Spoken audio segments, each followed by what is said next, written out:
Hello, good afternoon. My name is Ahmed Magdy. I am consultant cardiologist from the National Heart Institute in Cairo, and I'm here in C3, one of the most important intervention meetings in the States, and it's a global meeting. And it's my honor and pleasure to have with me in this interview, on my right side, Professor David Erlinge. He is professor of cardiology from Lund University, Sweden. And on my left side, Professor Stephan Achenbach. He is chairman of cardiology in Erlangen in Germany. And Professor Peter Clemmensen, he is professor of cardiology in Hamburg, Germany. So, welcome, my friends and colleagues. It's a pleasure to be Thank here. you. Yeah, great to be here. And so today, 2 hours ago, we had a very important session. So it was on the, it's named the European Collaborative Session. It was focusing on many important items in the cardiology and intervention. And we had 3 elegant talks by my colleagues and professors here. And so would you tell us, Professor David Erlinge, about what was your objectives of your study and of your lecture, please? So I talked about using physiology to assess coronary arteries, and I recapitulated the FFR studies, DEFER, FAME, and FAME2, and what we learned from them, and how physiology can help us to stent the correct lesions and defer and avoid stenting the wrong lesions.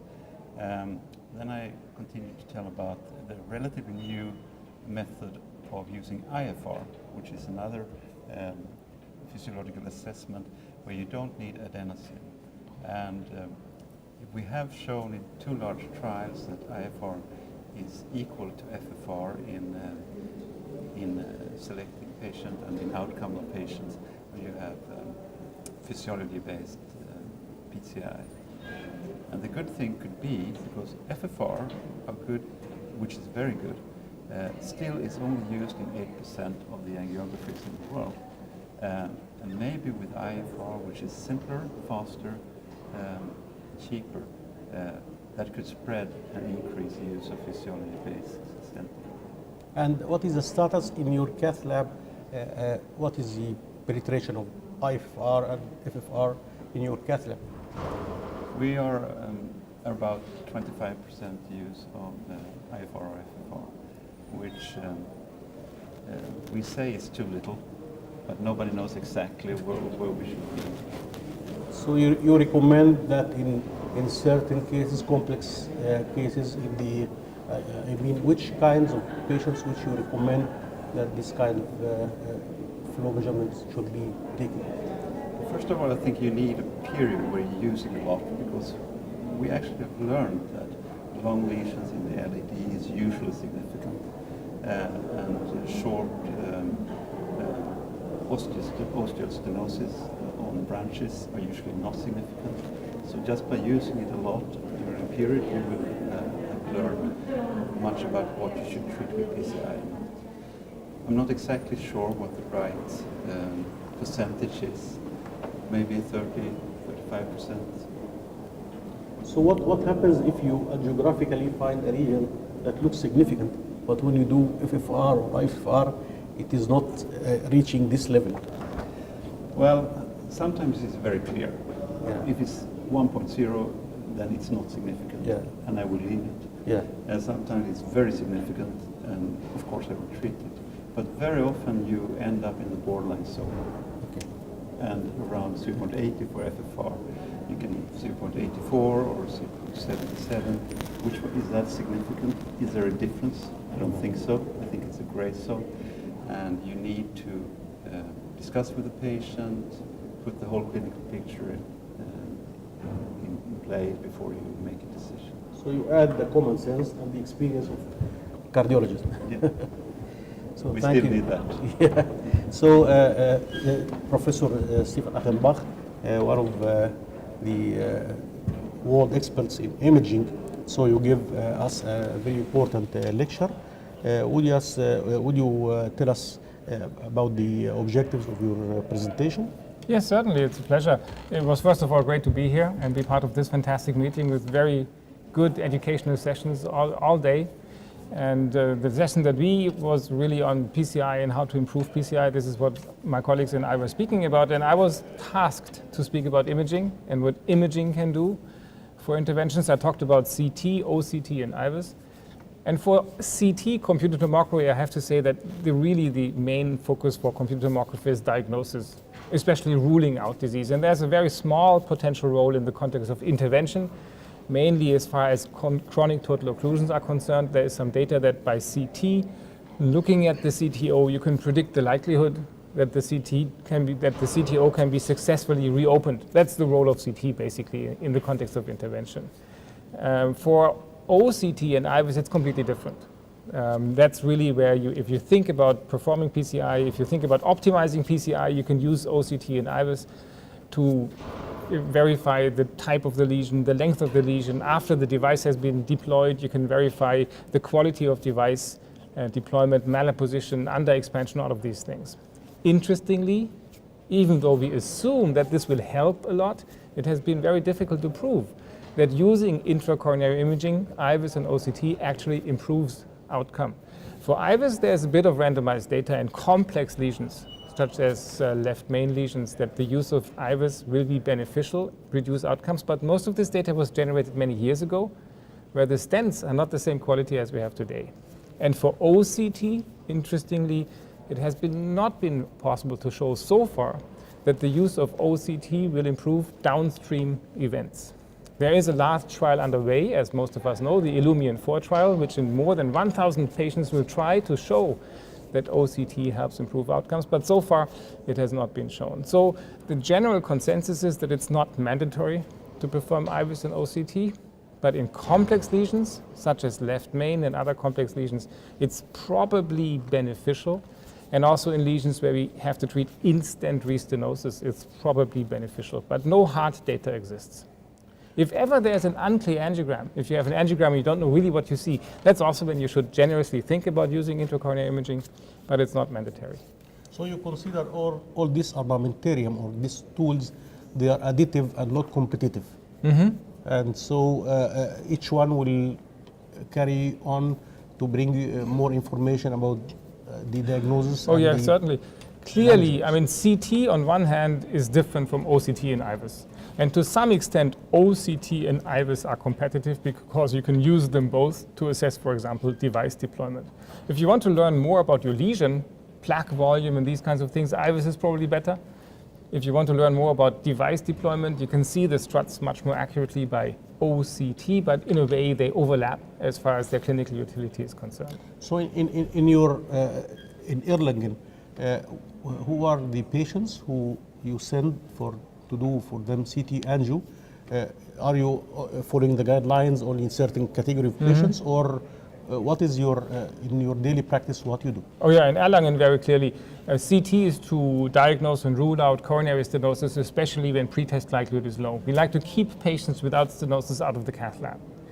In the context of PCI, we use CT for every chronic total occlusion to gain more information, but I would not consider this absolutely mandatory. It's nice to have, but not absolutely necessary. IVUS and OCT we use a lot for our more complex interventions, always in left main interventions, and in that case usually IVUS, because the image quality of OCT can be challenging in the left main because you have to flush the lumen with contrast, and that's sometimes difficult. For all other vessel segments, we will typically use OCT rather than IVUS. And the CTO intervention guided by CT. Are you also a fan of this idea and you are using this in your practice? Yeah. As I said, we're using this, but it has been difficult to prove definitely that it improves outcome. What we have shown is that image fusion between CT and invasive angiography helps us save contrast agent and radiation because we can always find the best projection. But that's the only thing that we could prove so far. Not outcome, not recanalization rate, only the use of contrast and radiation has been decreased by adding the CT. But of course, every single center has relatively small data sets, and by combining larger data sets and making this multi-center, maybe at some point we'll be able to prove something.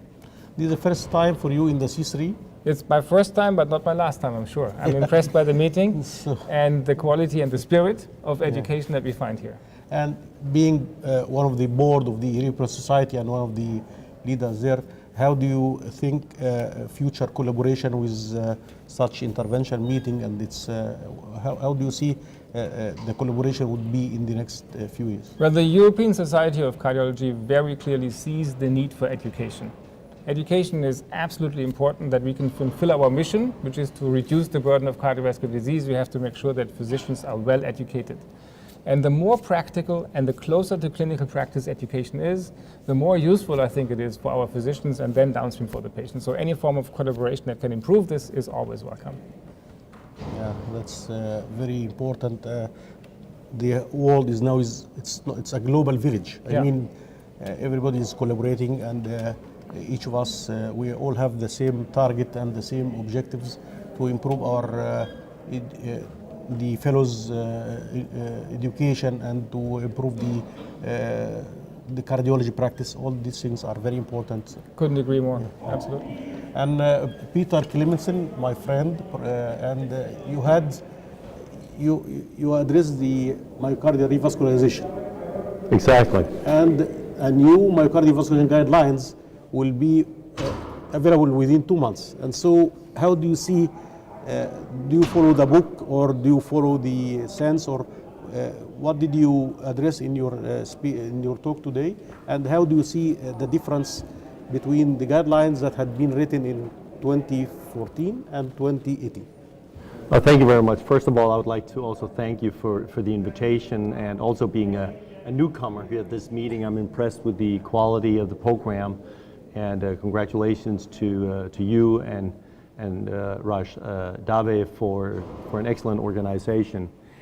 Well, back to your question, as you said, I think importantly we have to recognize that even though the next guideline is probably going to encompass more than 1,000 papers being referenced, my guess is there will still be a lot of C recommendation. So in difficult patient subset that are not included in large clinical trials, some have been mentioned by my colleagues here already, will still need a lot of doctoring. So I think that's an important prediction for the future. Then I argued actually that I think we have, after 2014, so the last 4 or 5 years, we have actually changed our practice based on the guideline that surfaced in 2014. I think important examples we cannot mention. Everything is that we now do not routinely in STEMI patients do thrombectomy in all patients. That was a big change from the previous guideline. Others is that we use different antithrombotics and in a different constellation. Again, details are very difficult to go into. But like I mentioned also, the guideline in 2014 regarding antithrombotics, the combination of antiplatelet therapy and anticoagulation has actually been bypassed by an update on dual antiplatelet treatment that came out from the DMSC last year. And then importantly, looking forward, amazing how much science comes out in revascularization. So I think new assets will be actually on left main interventions, where we have new trials have emerged since the last guideline. We will have new data on CTOs in chronic total occlusions in patients with chronic ischemic heart disease. And I think fusion imaging might also play a bigger role. These are sort of some of the very big things. And of course, extremely important, we will, after the culprit shock trial that was published recently, we will probably move away from a recommendation that we have to attack every lesion that we see in patients who presents with shock and have either STEMI or non-STEMI. I think these are sort of the big things. So, do you think that the last guidelines for the STEMI by European Society of Cardiology, and then the culprit shock trial came after that? So you expect that in the new guidelines that is coming shortly, then this had an impact on the ideas and on the recommendations that will come? Certainly, and I think you have to recognize one of the advantages of the ESC flow of guidelines is actually that you had updates on parts of revascularization in the STEMI guidelines 2017 compared to the revascularization guidelines 2014, and then again after the revascularization guidelines coming out in 2018 in Munich. We will again see probably adjustments when the next non-STE guideline and stable coronary artery disease, if such a guideline should come up in the future. So there will be adjustments, every year or every other year, small details as we have new evidence. So I will ask each one of you the same question. What do you think, the intervention cardiology and cardiology in general had reached far horizons, at least in the past 10 years. And so what do you think that is still lacking, and in your dreams, you want this to be accomplished too? Well, one area that we still have no treatment for is the reperfusion injury. We can open the vessel, but we still get a large injury when we open the vessel. And still we have no treatment that works for that. Maybe hypothermia is one, maybe some comes up with some anti-inflammatory drugs, and that can help us with that. Do you have some studies in Lund on this area? Yeah, of course. Hypothermia, of course. We've done a lot of pig studies and evaluated things. We have done hypothermia studies, rapid MIs and chill MI, and now we are participating in a large study in Europe. Hopefully will have some effect. And for you, Stephan? I think we still have a lot to learn. We're trying to tell ourselves that they know everything, but we really don't. I think it's still very difficult to identify the lesions that need treatment, not only to avoid ischemia, but also to avoid downstream events such as plaque rupture. So I think it remains difficult even though we have FFR. And then after we have placed the stent, there's still so much that we need to do. For example, how good does the FFR have to be after we place the stent? How far should we go? And also downstream treatment, our battle with dual antiplatelet therapy. Should it be 12 months? Should it be less? Should it be more? In which patient should it be less? In which patients should it be more? I think there's a lot of uncertainty there, and we need to learn a lot more. It's going to remain very interesting, the field. Peter? Well, my dream is, first I'll postulate that, if in the war that is going on regarding patients with stable coronary artery disease, to intervene or not to intervene, I really hope that war or battle would be put to rest. And I think I would postulate then that if you look at the development of case fatality rates over the last 25, 40 years, if we had done harm with all the stents that were put in, we would not see this tremendous decrease in cardiovascular mortality. But that needs to be proven. So I think a vision could be that we do a pivotal trial in stable CAD with the newest stent, the best guiding catheters and wires, and once and for all put this crazy, so to speak, very emotional war to rest. And being from a developing country and we still have heart attacks, we call it epidemic, and so my dream is to stop these epidemics, to work more on risk factor intervention, and maybe valvular plaque, how to predict, how to prevent people who look very healthy and then they suddenly drop and die. And so we hope, all of us as consultants and as scientists, that we can improve the world, at least in medicine. And this was a fantastic session, and it's a very interesting interview. And I welcome you all for coming this long distance to share in C3.